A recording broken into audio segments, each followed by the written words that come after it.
You weren't weak. You were responsible. You weren't naive. You were kind. And that's exactly why she used you. This is the brutal truth most men avoid looking at. Being a good man doesn't protect you. In fact, it often makes you a perfect target. Because manipulators aren't looking for cruel men, they're looking for compliant ones. For those who confuse silence with strength. For those who think loyalty means never walking away. For those who would rather hurt themselves than risk hurting someone else's feelings. You thought being available, supportive, understanding, forgiving, emotionally open, and endlessly patient made you admirable. You were taught those are virtues, and some of them are. But when left unchecked, when not tempered by boundaries and reason, they become liabilities. And worse, they make you easy to use. She doesn't need to scream or cheat or hit. She just needs to exploit the cracks in your sense of self-worth. She sees that you explain yourself too much, that you fear conflict, that you feel guilty when someone else is unhappy. She figures out that you get your value from being needed. And then she feeds that need until you're starving for your own peace. You won't even notice it at first. It feels like love. She praises you, cries with you, tells you you're different, and you are. Because you're willing to carry what she won't, her pain, her moods, her insecurities, her chaos. And when it finally gets heavy enough that you speak up, she says, "Wow, I thought you were stronger than that."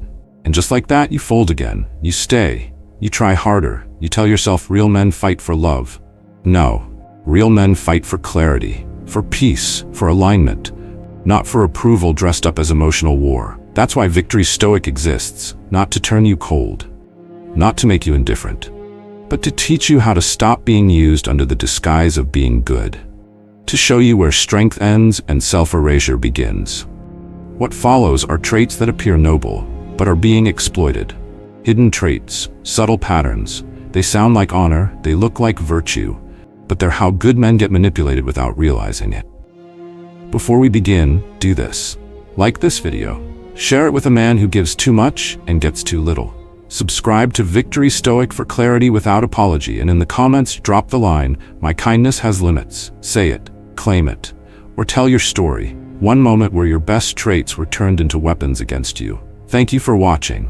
What comes next isn't just a warning. It's a blueprint for reclaiming your strength without giving up your soul. Let's get to it. Number 1. Always saying yes. The slow death of a good man. Every time you say yes, when you meant no, a part of you dies. Not all at once. Slowly, quietly, with a smile on your face and a knot in your chest. You help her move for the 3rd time in a year. You cover a bill that's not your responsibility. You stay on the phone while she vents about the same chaos she refuses to fix. You skip your workout, your sleep, your sanity, because she needed you. And the sickest part is, no one made you do it.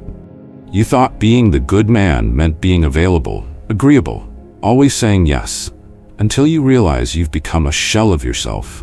A man with no edge, no stance, no line in the sand. You're not a partner. You're a utility. And when you finally burn out, they'll say, "He just couldn't handle it." Michael, 43 from Phoenix, lived this story.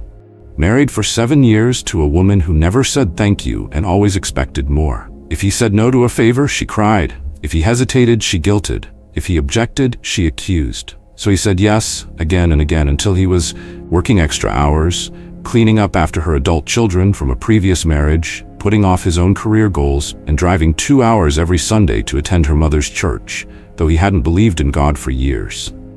"I thought I was being loving," he said. "But really, I was just afraid." And that's the core of this trait. Fear in disguise. Saying yes all the time doesn't make you strong, it makes you scared. Scared of rejection. Scared of judgment. Scared of being seen as the bad guy. But here's the truth. Good men who never say no train others to disrespect them. And once you've trained someone to believe that your time, energy, and peace come free, you can't be angry when they stop seeing you as a man and start treating you like a service. Psychology calls this people-pleasing, but it's deeper than that. According to Dr. Harriet Breaker, people-pleasing is a form of self-neglect rooted in the fear of conflict and abandonment. The more you say yes to preserve harmony, the more you lose your identity.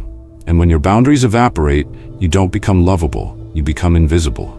Stoic philosophy saw this centuries ago. Marcus Aurelius warned, if you are distressed by anything external, the pain is not due to the thing itself, but to your estimate of it, and this you have the power to revoke at any moment. In other words, your suffering doesn't come from her asking, it comes from your inability to say no. But why is no so hard for men like you? Because you've been programmed to think that being useful equals being worthy, that your value comes from being needed, that you're only lovable if you're agreeable. And when that belief goes unchallenged, you say yes to things that slowly dismantle your spirit, just to avoid the discomfort of saying no once. Here's the paradox. Every time you say yes to someone else's chaos, you say no to your own clarity. Every time you carry someone else's weight unasked, you drop a piece of your own purpose. And over time, you don't even know what you want anymore. You're just reacting, responding, performing. This is not Stoic, this is surrender. So how do you fix it? Start brutally small. Today, tonight, say no to one thing. Not with anger, not with a lecture, just a flat, respectful no. No, I can't do that today. No, that doesn't work for me. No, thank you. Watch what happens. Not outside, but inside. That flicker of discomfort is your spine learning to stand again. Then build the habit. Write down 3 things this week you've said yes to that you didn't want to. Ask yourself why. Was it fear, guilt, the need to appear perfect? If it wasn't alignment, it was appeasement, and appeasement always leads to quiet resentment. Set boundaries you're willing to enforce. You don't need to justify them. You don't need a reason. A boundary without consequence is just a suggestion, and you've suggested too long. Now it's time to command. And when someone pushes back, and they will, don't argue, don't flinch. Just remember this: a man who can't say no has no identity. A man who can say no has already won. So the next time she asks you to carry something, emotionally, financially, physically, spiritually, ask yourself, am I choosing this, or am I afraid to choose differently? Because if you don't choose for yourself, someone else will choose for you. And when they're done with you, they'll look back at your exhaustion and call it immaturity for finally setting a line. A Stoic man does not react out of fear or need. He acts out of clarity. He protects his inner world like a fortress, not to push others out, but to keep himself whole. He knows that no is not cruelty, it's structure. It's leadership. It's respect. Let this be the end of your people-pleasing era. Let this be the first no that saves your life. Number 2, being the fixer, the slow suicide of the savior complex. You thought you were helping.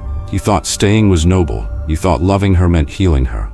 But what you didn't see, what you refused to see, was that while you were patching her wounds, she was opening yours.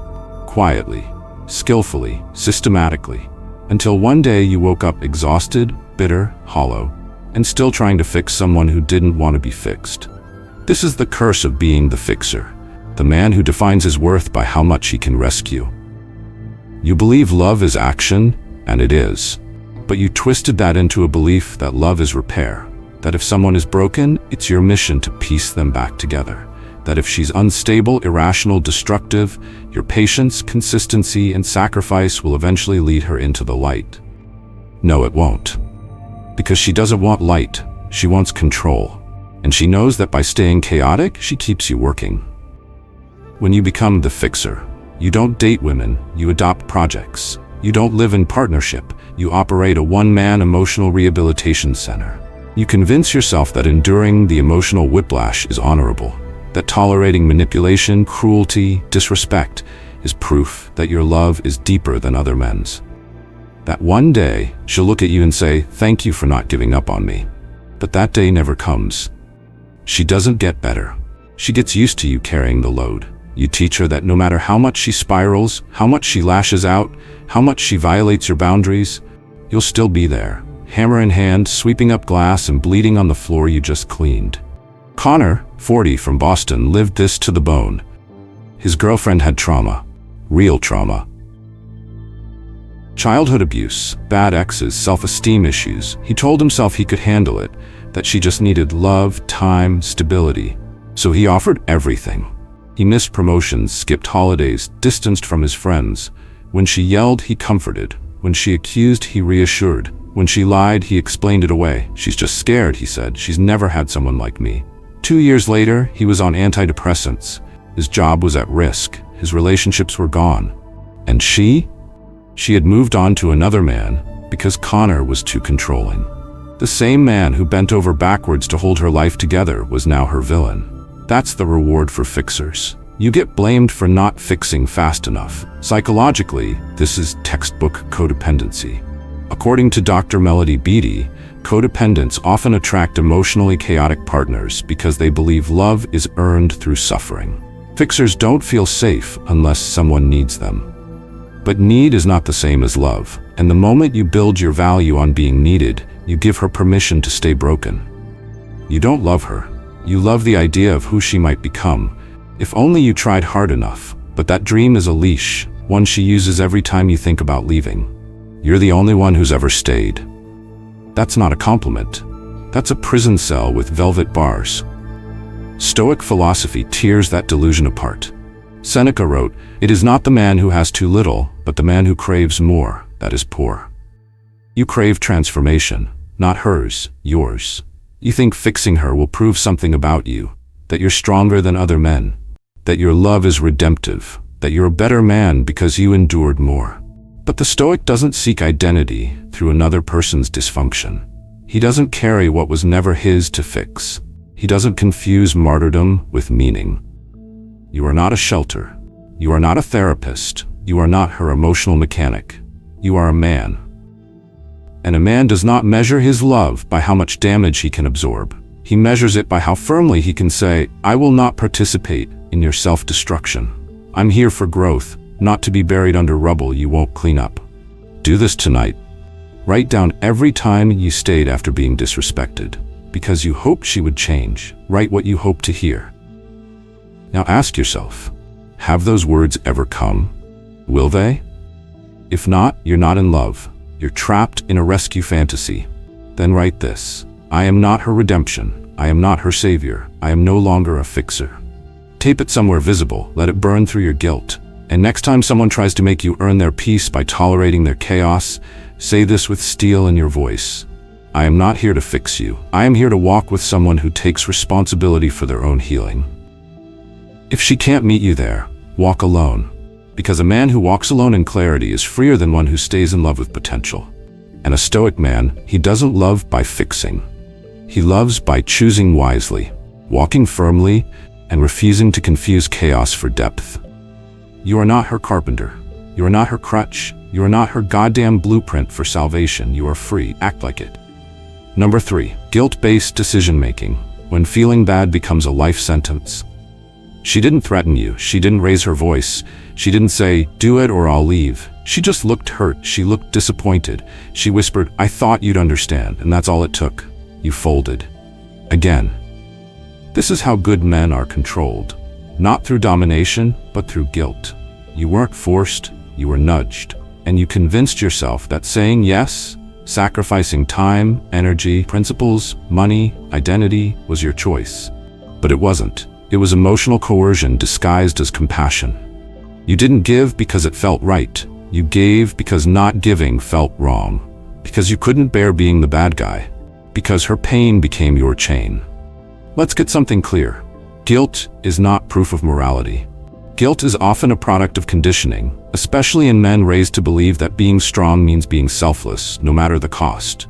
Every manipulative partner knows this. She doesn't have to demand. She just has to bleed in front of you, metaphorically.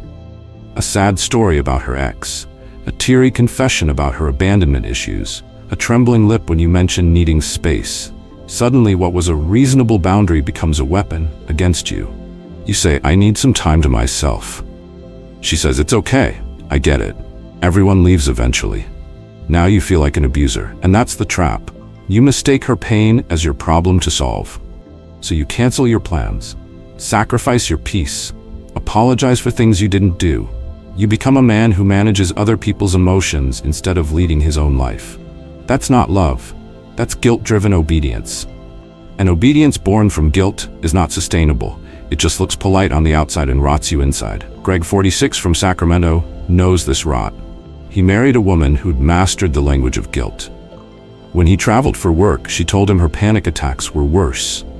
When he went to the gym, she asked if he was trying to look better for someone else. When he needed a weekend alone, she reminded him of her abandonment issues. He never heard the words, "Don't go," but he never felt like he could. After 8 years, he wasn't a husband anymore. He was a hostage with a wedding ring. Modern psychology backs this pattern. Dr. Susan Forward, in her work on emotional blackmail, outlines the fear-obligation-guilt fog cycle, a manipulative tactic where someone uses subtle threats, emotional stories, and passive-aggressive sadness to make you act against your own interest. It's not a request, it's not a plea. It's pressure, wrapped in vulnerability. Stoicism cuts through that fog like a sword. Epictetus said, when someone is properly grounded in life, they shouldn't have to look outside themselves for approval. Likewise, you shouldn't look outside yourself for permission to make decisions aligned with your integrity. But guilt will make you question that alignment. You'll think, if I were a better man, I'd stay. If I were more loving, I'd cancel my plans. If I cared, I wouldn't hurt her feelings. Here's the hard truth. Sometimes the most loving thing you can do is not enable dysfunction. Let her be disappointed. Let her feel abandoned. Let her sit in the discomfort of you having a spine. Because she'll never learn accountability if every time she weaponizes pain, you bend. So how does a Stoic act? He does not deny the existence of guilt. He simply doesn't obey it blindly. He interrogates it. He tests it. He asks, is this guilt based on a true wrong, or is it a programmed response to someone else's emotional strategy? And then, he responds with principle, not pity. Try this today. Think of one decision you made recently that was driven by guilt. Now remove the guilt from the equation. Ask yourself, what would I have done if I believed I was allowed to protect my peace? That answer is your true self. The rest is just residue from manipulation you've accepted as being good. Also, write this down. My empathy does not obligate me to self-abandon. Say it out loud. Own it. And next time she looks at you with watery eyes, voice cracking, saying, I just thought you loved me more than that, look back with calm and say, I do. And that's why I won't lie to you or to myself. Love without clarity is chaos.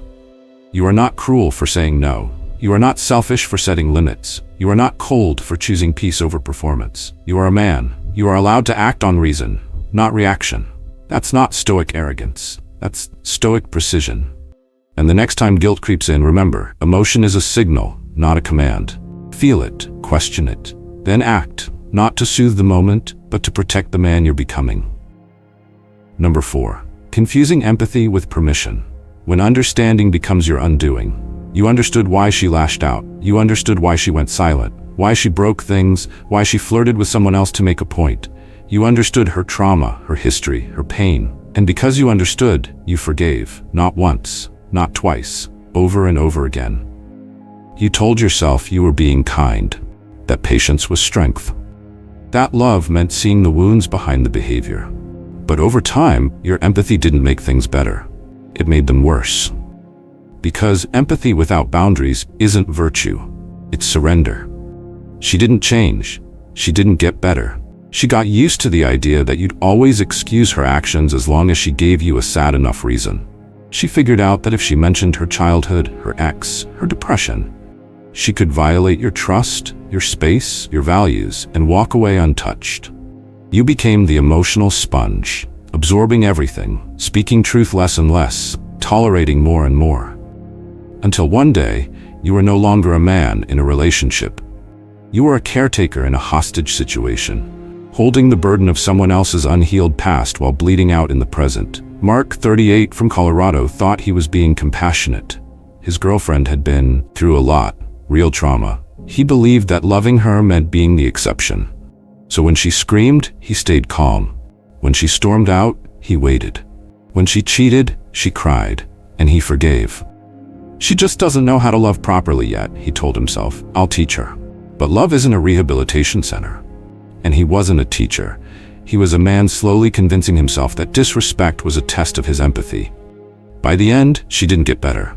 He got bitter. Psychologists call this pattern trauma bonding, where cycles of abuse and remorse create intense loyalty through emotional volatility. Dr. Patrick Carnes explains that empathy can become a self-imposed trap when used to justify the intolerable.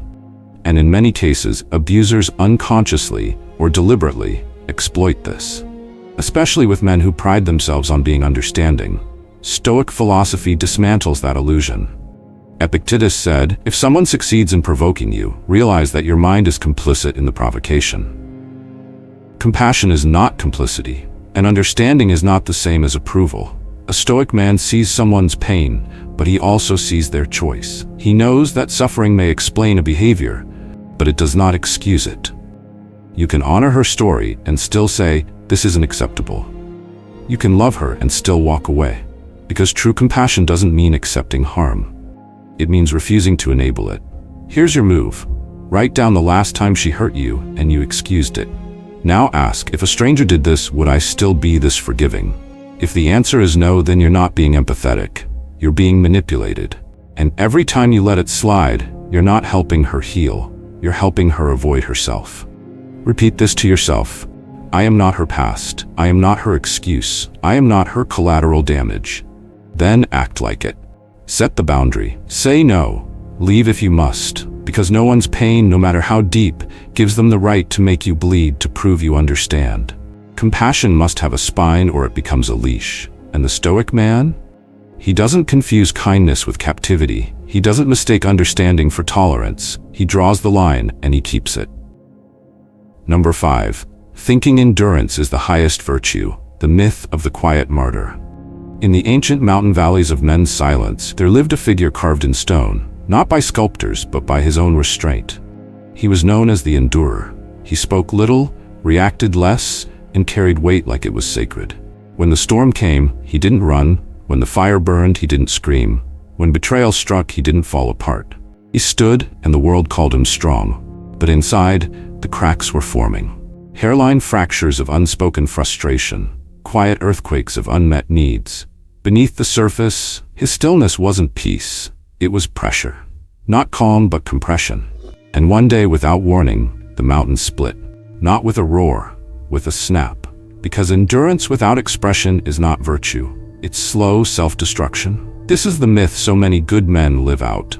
That real masculinity means swallowing every emotion, tolerating every offense, absorbing every injustice. You think your ability to take it is your greatness, that the more you can silently carry, the more honorable you are. But here's what the world never told you. When you confuse tolerance for nobility, you teach everyone around you to ignore your limits. You become a silent wall, and they start carving their names into your stone. And by the time you finally explode, they call you unstable, irrational, too angry, too sensitive. They forget the 1,000 days you said nothing. They only remember the day you broke. Daniel, 41, from Virginia, lived this myth. Married for a decade, 2 kids, mortgage, stability. His wife was never violent, but dismissive, belittling, emotionally erratic. She mocked his ideas in front of friends, made jokes about his masculinity, refused physical intimacy unless she got her way. But he endured. For the family, for peace, for the illusion of control. He told himself he was doing the Stoic thing, staying calm, unmoved, but he wasn't unmoved. He was muted. Then one night, after yet another passive-aggressive jab over dinner, he slammed his fist on the table and said words he didn't know he had. The room went silent.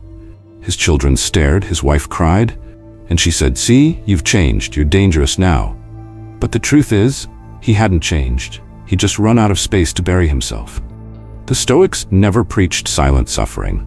They preached self-mastery, not self-erasure.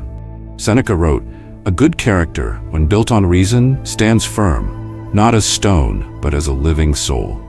Stoic calm is not about suppressing your humanity. It's about engaging it with intention. The modern myth of the strong, silent man has twisted that. You're told that if you feel pain, you're weak. If you speak it, you're emotional. So you suppress, you delay. You compartmentalize until every part of you is behind a locked door, labeled later. But there is no later. There is only eventual collapse. And here's the cost. Relationships rot in your silence. Resentment builds behind your smile. Intimacy dies in your restraint. You become present but unreachable, like a statue in your own home. Why do you do it? Because you think exploding makes you bad. But here's the truth. Exploding isn't what makes you bad. It's ignoring the pressure for too long that does. Psychologically, this is called suppression fatigue. According to Dr. James Pennebaker, long-term suppression of emotion not only damages mental health, it physically degrades the body, leading to chronic stress, inflammation, cardiovascular strain. The cost of silence isn't just spiritual, It's biological. So what does the Stoic actually do? He feels, but filters. He observes, but doesn't absorb everything. He does not let emotion dictate him, but he damn sure doesn't pretend it isn't there. He speaks, calmly, clearly, consistently. He sets the boundary before the resentment brews. He acts, not to control others, but to stay in alignment with himself. Here's your shift. Stop seeing silence as strength. Start seeing clarity as power. Tonight, write down 3 moments this month when you let it go just to keep the peace. Then write what you wanted to say. Look at that truth. That's the voice of the man trapped under your armor. Now go say one of them, with calm and weight, to the person who needs to hear it. Also, write this on your wall. Calm is not the absence of action. It's the refusal to explode because I've acted early with truth. That's Stoic power. The man who waits until he's broken to speak loses his authority. But the man who speaks when whole, even quietly, is unshakable. You are not here to be a statue. You are not made of stone. You are not here to carry the sins of everyone else in silence. You are a fire, not a furnace. You are a man. And that means you don't just endure. You choose when to speak, when to act, and when to walk. Be still, but never silent. Be calm, but never erased. Endure, but never at the cost of yourself. Number 6. Not realizing you're being manipulated. When love is just a beautiful cage. You thought it was passion, intensity, chemistry. You thought the way she needed to know where you were at all times meant she cared, that her jealousy was love, that her mood swings were just trauma responses. You told yourself you were the strong one, the calm one, the giver, and so you gave your time, your space, your voice, your peace. What you didn't realize was that you weren't being loved. You were being trained to explain yourself, to doubt your instincts, to feel guilty for saying no, to ask for permission before you made decisions. Trained to feel proud of your patience while your boundaries were slowly dismantled. Trained to see control as closeness, silence as safety, emotional chaos as depth. It didn't happen all at once. It was subtle, like fog creeping in under a door. You didn't see it until you couldn't see anything else. Men like you rarely realize when they're being manipulated, because you've been raised to think that being good means being agreeable, that being masculine means being a rock, taking it all, saying yes to keep the peace. And when you pair that conditioning with a lack of emotional education, you walk into emotional traps with your chest out, thinking you're being strong. But strength without clarity is a weapon used against you. You give and give, not realizing you're being drained. You try to lead, not realizing you've already been leashed. Logan, 37, from New Jersey, thought he found the one. She was smart, beautiful, broken in all the ways he felt called to fix. She said she'd been betrayed, misunderstood, left behind. He saw himself as the answer. She texted constantly, checked his socials, asked who he was with, questioned every delay in his replies. He said she just needs reassurance. When he wanted a weekend alone, she cried. When he went to dinner with friends, she got quiet. When he stood his ground, she got ill. He started canceling plans, over-explaining, scanning every message to avoid triggering her. It took him 2 years and 1 panic attack to realize he wasn't in love. He was in a cage with satin pillows. This blindness isn't stupidity, it's lack of awareness. The early signs of manipulation don't feel dangerous, they feel flattering. She says, "I've never felt this connected before." You mistake emotional urgency for emotional honesty. She says, "I just don't want to lose you," and you mistake pressure for passion. But here's the truth. If someone makes you responsible for their emotions, they've already started controlling your behavior. Psychologists call this covert manipulation. Behavior designed to control without appearing aggressive. It's often wrapped in vulnerability, framed as need, disguised as love.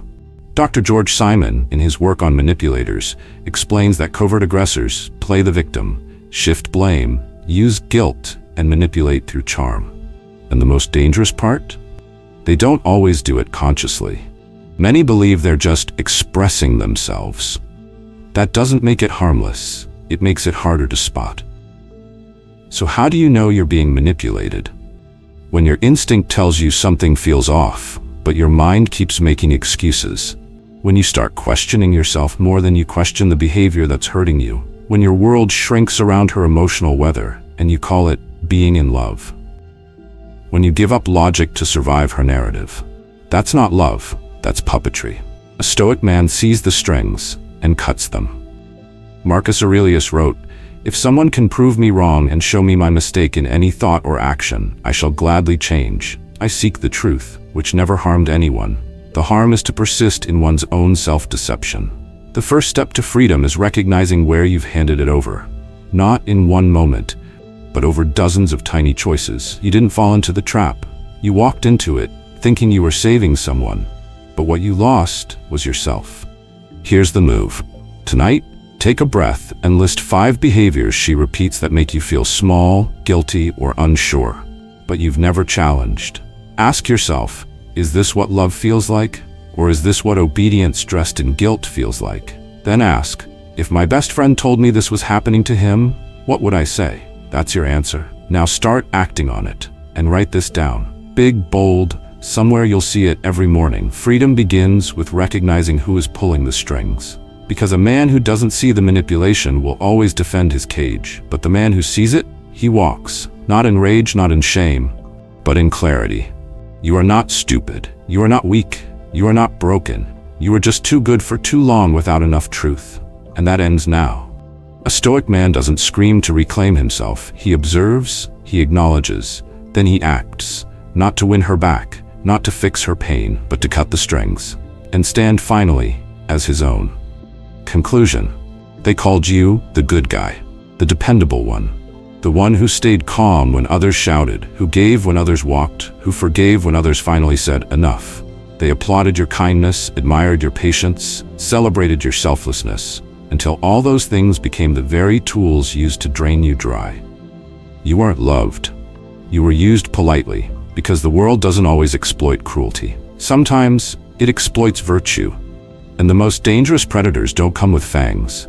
They come with stories, with tears, with fragile smiles and tragic pasts. They don't break you directly. They just let you carry their chaos while calling you noble for not dropping it. But there's nothing noble about slowly erasing yourself in the name of being understanding. There's nothing strong about swallowing your voice so others feel louder. And there is no virtue in offering your peace to anyone who confuses empathy with access. This is why most good men don't fall from rage. They rot from silence.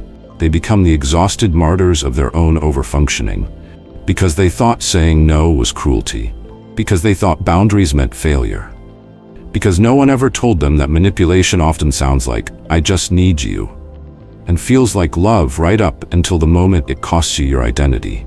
But here's what a Stoic man knows. Kindness without clarity is weakness. Patience without limits is surrender. And love without self-respect is just a slow emotional suicide. So let this be the final time you confuse being agreeable with being grounded. Let this be the moment you stop auditioning for peace, and instead choose to stand, alone if necessary, whole by design. Before you go, do 3 things. Like this video, because somewhere another good man is getting drained and doesn't know why. Subscribe to Victory Stoic. This isn't just a channel. It's a movement of men who see clearly, speak truth, and walk with spine. And in the comments, drop the call to arms. No more quiet cages. Or if you have one, share your story. 1 sentence, 1 moment, 1 time you realized that your decency had become someone else's leash. Thank you for watching. Thank you for staying through the sharp parts. And above all, thank you for being the kind of man who's not afraid to change. Not to become cruel, but to become so clear, so calm, and so untouchable that no one ever pulls your strings again.